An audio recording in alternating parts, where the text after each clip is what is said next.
ప్రజాపాలనతో సామాన్యుల ముంగిటికి అధికారులు వెళ్తారని ముఖ్యమంత్రి రేవంత్ రెడ్డి చెప్పారు. గ్రామ సభల ద్వారా నిస్సహాయులను ఆదుకుంటామని వెల్లడించారు. సంక్షేమ పథకాల లబ్ధిదారుల ఎంపికను పారదర్శకంగా చేస్తామన్నారు. నిస్సహాయులకు సహాయాన్ని అందించాలని, అదేవిధంగా అర్హత ఉన్న వాళ్ళకి అవకాశాలు కల్పించాలన్న ఆలోచనతోటి ఈ కార్యక్రమాన్ని మా ప్రభుత్వం చేపట్టడం జరిగింది. ఈ సందర్భంగా మీకు డాక్టర్ బాబాసాహెబ్ అంబేద్కర్ గారు చెప్పిన అంశాన్ని మీకు గుర్తు చేస్తూ మిగతా వివరాలు నేను మాట్లాడదలుచుకున్నాను. అభివృద్ధి చెందడం అంటే అద్దాల మేడలు, రంగుల గోడలు కాదు. పౌరుల నైతికాభివృద్ధి నిజమైన దేశాభివృద్ధి. అంటే అద్దాల మేడలు కట్టో, రంగుల గోడలు చూపించో అభివృద్ధి జరిగిందే అని ఎవరైనా భ్రమపడితే తద్వారా పేద ప్రజలకు ఎలాంటి ప్రయోజనం లేదు. నిజమైన అభివృద్ధి అనేది పౌరుల యొక్క నైతిక అభివృద్ధి జరిగినప్పుడే, చివరి వరుసలో ఉన్న పేదవాడికి సంక్షేమ పథకం అందినప్పుడే ఈ రాష్ట్రం కానీ దేశం కానీ అభివృద్ధి చెందినట్టు భావిస్తుంది కాంగ్రెస్ పార్టీ, మేము. అందుకే ఈరోజు చివరి వరుసన నిలబడ్డ తండాలలో, గూడాలలో, మార్పుల పల్లెల్లో ఉండే ప్రతి పేదవాడికి ప్రభుత్వం అందించదలుచుకున్న సంక్షేమ పథకం చేరాలంటే చేరవేయాల్సిన వారధులు మీరే. మీ మీదనే మా ప్రభుత్వం పూర్తి స్థాయిలో బాధ్యత పెట్టి, నమ్మకంతో, విశ్వాసంతో ఈ అభయహస్తం ద్వారా అమలు చేయబోయే 6 గ్యారెంటీలను, దానికి సంబంధించిన అర్హులైన నుంచి ఈరోజు వినతి పత్రాలను లేకపోతే వాళ్ళ అప్లికేషన్స్ తీసుకోవాలని ఆలోచన చేసే ఈరోజు ఈ కార్యక్రమాన్ని తీసుకోవడం జరిగింది. అదేవిధంగా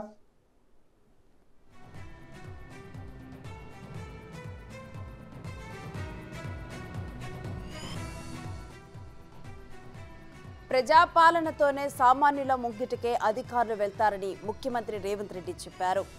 గ్రామ సభల ద్వారా నిస్సహాయాల్ని ఆదుకుంటామని వెల్లడించారు. సంక్షేమ పథకాల లబ్ధిదారుల ఎంపికను పారదర్శకంగా చేస్తామన్నారు.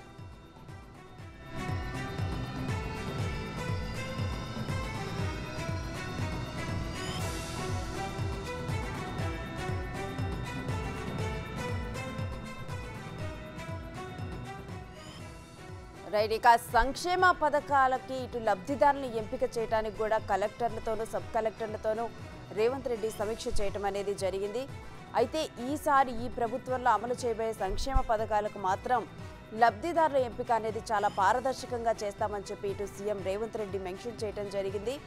అయితే ఎన్నికల ప్రచారంలో కూడా గత ప్రభుత్వంలో ఏవైతే సంక్షేమ పథకాలు అమలయ్యాయో వాటిలో పారదర్శకత అనేది లోపించింది. కేవలం వారికి ఎవరైతే కావాలో, పార్టీ కోసం ఎవరైతే వర్క్ చేశారో వాళ్ళకి మాత్రమే పథకాలు అందాయి అని చెప్పేసి కూడా అప్పుడు వ్యాఖ్యలు చేయటం అనేది జరిగింది. సో వీటన్నిటినీ కూడా గ్రౌండ్ లెవెల్లో చూసిన ఇటు సీఎం రేవంత్ రెడ్డి ఇప్పుడు ఏవైతే పథకాలను అమలు చేయబోతున్నారో మన తన అనే భేదం లేకుండా ఎవరైతే ఎంపికకు అంటే లబ్ధిదారులు ఎవరైతే వీటి కోసం పేదలు ఎవరైతే ఉంటారో అర్హులు, ఆ అర్హుల్ని గుర్తించి వారికి పారదర్శకంగా కూడా ఈ పథకాలన్నీ చేరే విధంగా ఇటు గ్రామ సభల ద్వారా ఒక పక్కా ప్రణాళిక ద్వారా ఆ లబ్ధిదారులను గుర్తించి చాలా పారదర్శకంగా కూడా ఈ పథకాలను అమలు చేయాలని చెప్పి ఇటు సీఎం రేవంత్ రెడ్డి భావిస్తున్నారు.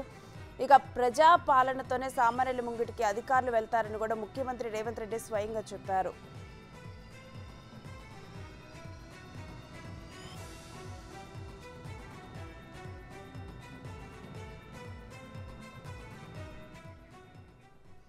ఇక ఇదే అంశం మీద మా డిప్యూటీ బ్యూరో చీఫ్ సాదిక్ లైవ్లో మరిన్ని అప్డేట్స్ అందిస్తారు.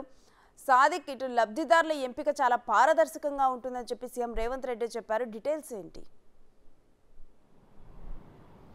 ఎస్ రేణుశ్రీ, ముఖ్యమంత్రి రేవంత్ రెడ్డి అటు కలెక్టర్లతోనూ అదేవిధంగా అడిషనల్ కలెక్టర్లు, ఎస్పీలతో, సిపిలతో సమావేశం ముగిసింది. ఉదయం 10:30 గంటల నుంచి మధ్యాహ్నం వరకు కూడా కొనసాగినటువంటి ఈ సమీక్ష సమావేశంలో కీలకమైనటువంటి అంశాలపైన కూడా అధికారులకు దిశ నిర్దేశించారు స్పష్టంగా ముఖ్యమంత్రి రేవంత్ రెడ్డి. ఎందుకంటే సెక్రటరీలో తీసుకున్న ప్రతి నిర్ణయం కూడా క్షేత్రస్థాయిలో ప్రజలకు వెళ్ళాలి, తద్వారా వారికి సంక్షేమ పథకాలు అందే లక్ష్యంగా అందులో కీలక భూమి పాత్ర పోషించేది కలెక్టర్లు, ఎస్పీలే అని కూడా ఆయన స్పష్టం చేయడం జరిగింది. జరిగింది. ఇక్కడ నుండి తెలంగాణ సమాజం పూర్తి స్థాయిలో కూడా ఇక్కడ ఉన్న డిఎన్ఏ వేరు, ఇతర రాష్ట్రాల్లో ఉన్న డిఎన్ఏ వేరు, పూర్తిగా ఇక్కడ స్వేచ్ఛ సమానత్వం కోరుకున్నటువంటి సమాజం ఉంది. సో ప్రభుత్వం మేము టాప్ ప్రియారిటీ వస్తూ ఏ ఆశయ సిద్ధి కోసం తెలంగాణ రాష్ట్రం ఏర్పడిందో ఆ రాష్ట్ర సాధన కోసం శ్రమించినటువంటి ఆ సబ్బండ వర్గాలకు అనుగుణమైన పరిపాలన, సుపరిపాలన ఇవ్వబోతున్నాం, ప్రజా పరిపాలన ఇవ్వబోతున్నాం. ఇక్కడ ఉన్నటువంటి సంక్షేమ పథకాలు సెక్రటరియట్లో తీసుకున్నట్టు ప్రతి నిర్ణయము, ప్రతి సంక్షేమ పథకాలు కూడా క్షేత్రస్థాయిలో ప్రజలకు వెళ్ళే విధంగా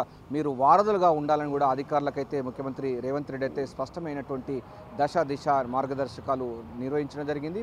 ప్రభుత్వం చేసేటువంటి ప్రతి అంశాన్ని కూడా ప్రజల్లోకి విస్తృతంగా తీసుకువెళ్ళి తద్వారా ప్రజలకు లబ్ధిదారులకు అందరికీ ఎంపిక కానీ లేకుంటే లబ్ధిదారులందరినీ కూడా న్యాయం చేకూర్చే విధంగా పాటుపడాలని కూడా అధికారులకైతే ముఖ్యమంత్రి రేవంత్ రెడ్డి స్పష్టం చేయడం జరిగింది. అంటే ప్రజాప్రతినిధులు ఒకవైపు, అదేవిధంగా అధికారులు ఒకవైపు, రెండు జోడెద్దుల్లాగా పనిచేస్తున్నట్టయితే అప్పుడే దేశంలో కానీ రాష్ట్రంలో కానీ పూర్తి స్థాయిలో ప్రజా పరిపాలన ఉండబోతుంది. ఇక్కడ ఉన్నటువంటి ప్రజలకు కూడా మేలైనటువంటి పరిపాలన అంది తద్వారా వారి జీవన ప్రమాణం కూడా పెరిగే అవకాశం ఉందని కూడా ముఖ్యమంత్రి రేవంత్ రెడ్డి స్పష్టం చేశారు. సో స్పష్టంగా చూసినట్టయితే ప్రతి 6 గ్యారంటీ స్కీమ్స్ పైన ప్రజల్లోకి పూర్తి స్థాయిలో విస్తృతపరిచేందుకు అధికారులు ఎట్లా గురుతర బాధ్యత తీసుకోవాలని కూడా ముఖ్యమంత్రి రేవంత్ రెడ్డి అధికారులకు చెప్పడం జరిగింది.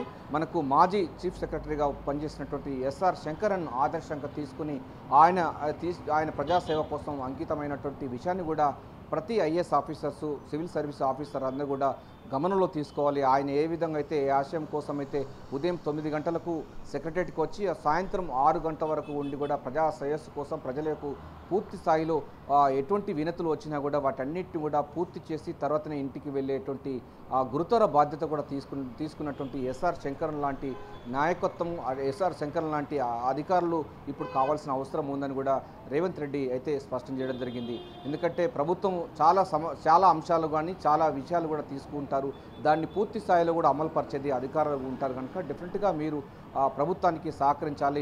మేము ఇద్దరం సహకరించినప్పుడే ప్రభుత్వంకి మంచి పేరు వస్తుంది, తద్వారా అధికారులుగా మీకు మంచి పేరు వస్తుందనే విషయాన్ని కూడా స్పష్టం చేయడం జరిగింది. తెలంగాణ రాష్ట్రం ఒక ప్రత్యేక పరిస్థితిలో ఏర్పడింది. ఇక్కడ అనేక మంది, వేల మంది బలిదానాల ద్వారా ఏర్పడినటువంటి తెలంగాణ రాష్ట్రంలో ఇంకా సంక్షేమ పథకాలు గత ప్రభుత్వంలో రాలేదు. సో కాంగ్రెస్ ప్రభుత్వం తీసుకువస్తుంది. ఆ తరహమైన పరిపాలన మేము తీసుకురావడానికి మేము సిద్ధంగా ఉన్నాం. మీకు ఎటువంటి డౌట్స్ ఉన్నా, ఎటువంటి అది ఉన్నా కూడా మాకు చెప్పవచ్చు. తద్వారా ప్రజలకు మేలైనకరమైనటువంటి ప్రజా పరిపాలన అందించే లక్ష్యంగా మేము పనిచేస్తామని కూడా అధికారులకు ఆదేశాలు జారీ చేశారు ముఖ్యమంత్రి రేవంత్ రెడ్డి. అంతేకాకుండా అటు పోలీస్ అధికారులు, ఇటు కలెక్టర్స్ కూడా పూర్తి స్థాయిలో కూడా సంక్షేమ పథకాలను క్షేత్రస్థాయిలో వారే ఉంటారు కనుక వాటిని పూర్తి స్థాయిలో కూడా అమలు పరిచే ఒక గురుతర బాధ్యత ఉంటుంది. మీకు తోడుగా కూడా ప్రజాప్రతినిధులు ఉంటారు. సో లబ్ధిదారుల ఎంపిక కూడా పారదర్శకంగా తీసుకోవాలి. నిజంగా అంతా ఓకే అన్నట్టు విధానం కాకుండా నిజంగా క్షేత్రస్థాయిలో ఎవరైతే నిస్సాయులు ఉన్నారో ఆ నిస్సాయుల పక్షాన ప్రభుత్వం ఉంటుంది, ప్రభుత్వ సంక్షేమ పథకాలు ఉంటాయి. ఆ ప్రభుత్వ పథకాలు ఆ నిస్సాయులకు వచ్చినప్పుడే, అంటే అందినప్పుడే, ఆ ఫలాలు అందినప్పుడే వారిలో అభివృద్ధి సాధ్యమవుతుంది. అభివృద్ధి ద్వారా రాష్ట్ర ప్రభుత్వం కానీ రాష్ట్రం కానీ వారి యొక్క కుటుంబ జీవన ప్రమాణాలు పెరుగుతాయి. ఇటువంటి విషయాలు మీరు చాలా మానవీయ దృక్పథంతో అధికారులు చూడాల్సిన బాధ్యత గుర్తెరగాలని కూడా ముఖ్యమంత్రి రేవంత్ రెడ్డి స్పష్టం చేయడం జరిగింది. ప్రధానంగా కాంగ్రెస్ పార్టీ అధికారంలోకి వచ్చిన తర్వాత ప్రత్యేక పరిస్థితుల్లో ఇక్కడ అనేక పోరాటాల ద్వారా వచ్చినటువంటి తర్వాత ఈ 6 గ్యారంటీ స్కీమ్స్ను 100 రోజుల్లో పూర్తి చేస్తాము. ఈ 6 గ్యారంటీ స్కీమ్స్ పూర్తి స్థాయిలో కూడా ప్రజల్లోకి తీసుకువెళ్లే లక్ష్యంగా అధికారులు ఎట్లాంటి శ్రమకు చేయాలని దానిపైన కూడా వాళ్ళకైతే స్పష్టమైనటువంటి ఆదేశాలు జారీ చేశారు ముఖ్యమంత్రి రేవంత్ రెడ్డి. ఎందుకంటే ప్రతి అంశాన్ని కూడా టాప్ ప్రియారిటీ తీసుకున్నటువంటి ప్రభుత్వం ఆ తరహా అయినటువంటి నిర్ణయాలు తీసుకుంటాము. ఆ నిర్ణయాలన్నీ కూడా పేద ప్రజలకు వెళ్ళాలి, నిస్సాయ పక్షాన ప్రజలు ఉండాలి. మేము పాలకులం కాదు, మేము సేవకులం అనే దృక్పథంతో మేము వెళ్తున్నాము. దానికి మీరు సంపూర్ణమైన సహకారం అందించాలని కూడా ముఖ్యమంత్రి రేవంత్ రెడ్డి అటు కలెక్టర్లకు, జిల్లా కలెక్టర్లకు, ఎస్పీలకు దిశ నిర్దేశించారు. ముఖ్యమంత్రిగా ప్రమాణ స్వీకారం చేసిన తర్వాత, కొత్త ప్రభుత్వం ఏర్పడిన తర్వాత ఉన్నత స్థాయి సమీక్షా సమావేశం ఏర్పాటు చేయడం సెక్రటరియట్లో, అదేవిధంగా డాక్టర్ బిఆర్ అంబేద్కర్ రాష్ట్ర సచివాలయంలో చేయడం అన్నది చాలా ప్రాధాన్యత సంతరించుకుంది. వారు ఏ ఆశయం కోసం అయితే సబ్బండ వర్గాల కోసం తెలంగాణ మొత్తం ఏదైతే నీడ్ పీపుల్ ఉంటారో ఆ సంబంధించిన ప్రజల కోసం వాళ్ళు ఆహార్నిశలు ఏ విధంగా అయితే పోరాటం చేశారో, ఆ ఆహార్నిశ కోసం జీవితాలను ఎట్లా అర్పించారో అదే తరహాలో మన ప్రభుత్వం కూడా చేయబోతుంది.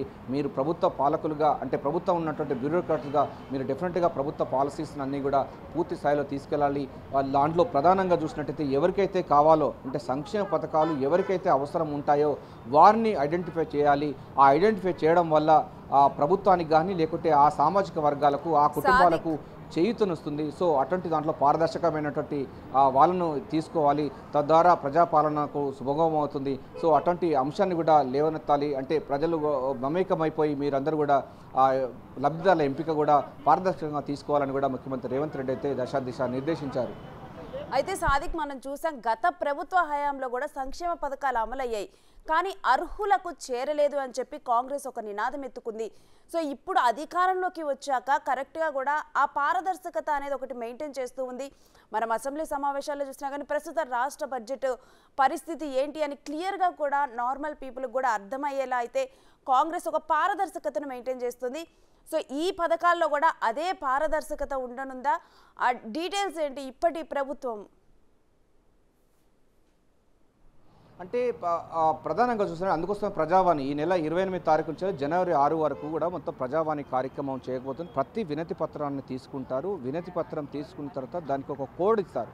ఆ కోడ్ నంబర్ను కంప్యూటరైజ్ చేస్తారు. ఆ కంప్యూటరైజ్ చేసినటువంటి కంప్యూటరైజ్ చేసిన తర్వాత పూర్తి స్థాయిలో ముఖ్యమంత్రి ఆఫీస్కి ఉంటుంది, ముఖ్యమంత్రికి తెలుస్తుంది, ఆయా సంబంధించిన శాఖకు కూడా పూర్తి స్థాయిలో కూడా ఇది ట్రాక్గా ఉంటుంది. సో ఎక్కడ ఫైల్ ఉంది, ఏ సమస్య వచ్చింది, ఆ సమస్య పరిష్కారం అయిందా కాలేదా, ఎవరు దీనికి సంబంధించినటువంటి లబ్ధిదారుల ఎంపిక కానీ, అంటే ఏదైనా సమస్య కానీ లేకపోతే అవసరం నీడీ పీపుల్ కానీ లేకపోతే సంక్షేమం, ఇవన్నీ కూడా పూర్తి స్థాయిలో కూడా ఒక సైంటిఫిక్ టెంపర్మెంట్తో ముందుకు వెళ్ళే లక్ష్యంగా మాత్రం రేవంత్ రెడ్డి ప్రభుత్వం అయితే చేయబోతుంది.